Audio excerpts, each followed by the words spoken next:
Bismillahirrahmanirrahim. Assalamu alaikum, dear students. I hope all of you are fine and doing great. Welcome to our online physics class. Today, we are going to study a very basic yet very important topic from chapter number 2, kinematics, and our topic is types of motion. But before we start, let me remind you what actually motion is. Dear students, as we discussed in our previous class, motion occurs when a body changes its position with respect to an observer or surroundings. आसान अल्फाज में अगर कोई body या object observer के लिहाज से या सराउंडिंग के लिहाज से अपनी पोजीशन चेंज कर रही हो तो इसका मतलब क्या है कि वो बॉडी या वो ऑब्जेक्ट मोशन में है. For example, a moving car, a flying bird, a running student. All these are examples of motion because they are changing their position with time. Dear students, motion is not always of the same kind. जैसे कि आपको पता है हर object एक जैसी movement show नहीं करता.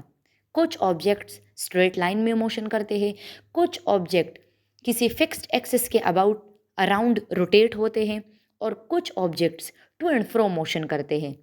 That's why motion is divided into different types so that we can understand movement more easily and scientifically. Our main topic is types of motion.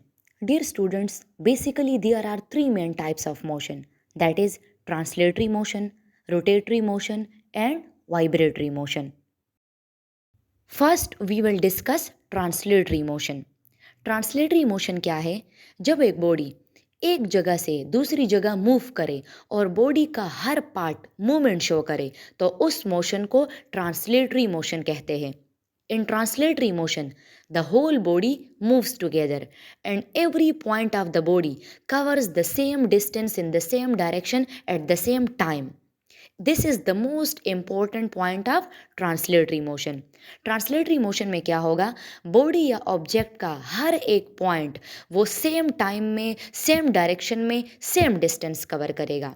For example, if a car moves forward then all parts of the car, that is bonnet, doors, tires, seats, all move together in the same direction and cover equal distances. Therefore, the motion of a car is translatory motion. Other examples are moving train, walking person, flying aeroplane, etc. Types of translatory motion. Translatory motion को further 3 category में divide किया गया है and that is rectilinear motion, curvilinear motion and random motion. अब one by one हम इसको discuss करेंगे. Rectilinear motion. When an object moves in a straight line, this type of motion is called rectilinear motion. जब कोई body या कोई object straight line में move करे तो उस मोशन को रेक्टिलिनियर मोशन कहते हैं. रेक्टिलिनियर मोशन में जो मूवमेंट की डायरेक्शन होती है इट विल रिमेन स्ट्रेट. इसके एग्जाम्पल में हमारे पास क्या आएगा? The examples of rectilinear motion are a train moving on a straight track, a stone falling vertically downward, an apple falling vertically downward, or a person walking on a straight road. Next one is curvilinear motion. curvilinear motion क्या है? जब कोई object curve path पे move करे तो उस motion को curvilinear motion कहते हैं. In this motion, the direction continuously changes because the path is curved. अब curvilinear motion के एग्जाम्पल में क्या आएगा? Examples of curvilinear motion are a car taking a turn, a ball thrown at an angle, etc. The last one type of translatory motion is random motion. Random motion क्या है? जब कोई object बिना किसी fix direction या fixed path के irregular वे में move करे तो उस मोशन को रैंडम मोशन कहते हैं. In this motion, we cannot predict the exact direction of movement. And the example of random motions are flying mosquitoes, butterfly movement, gas molecule, etc. Student आपने देखा होगा मस्कीटो रूम में कभी इधर उधर जाता है, कभी ऊपर कभी नीचे without any proper path. That's why mosquito की जो मोशन है वो क्या कहलाती है? वो रैंडम मोशन कहलाती है. Dear students, now move to the second type of motion which is rotatory motion. Rotatory motion क्या है? जब कोई बॉडी अपनी ही एक्सिस के अराउंड मूवमेंट करे या रोटेशन करे तो उस मोशन को रोटेटरी मोशन कहा जाता है। तो इसको हम कैसे डिफाइन करेंगे?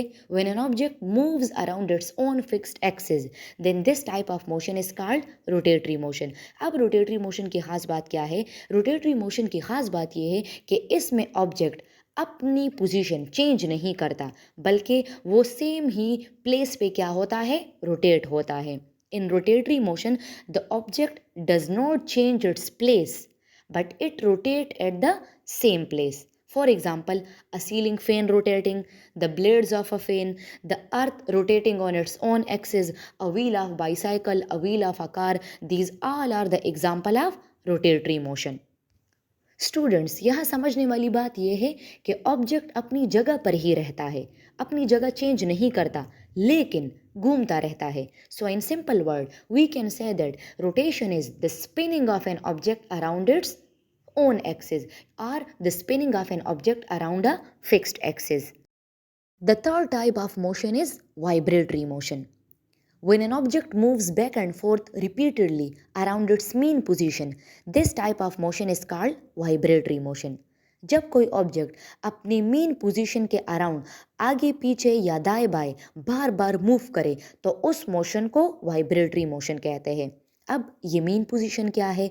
ये मेन पोजीशन बॉडी की वो पोजीशन जहाँ पर वो ऑब्जेक्ट या बॉडी क्या होती है? वो स्टेबल होती है। मतलब आसान वर्डिंग में हम क्या बोलेंगे? The undisturbed position of a body is called mean position. अच्छा स्टूडेंट, ये भी याद रखें कि वाइब्रेटरी मोशन को ओसिलेटरी मोशन भी कहा जाता है। अच्छा, इसके एग्जाम्पल में क्या आएगा? वाइब्रेटरी मोशन के एग्जाम्पल में आएगा स्विंग, झूला, a pendulum of a clock, a tuning fork, etc. These all are the example of vibratory motion.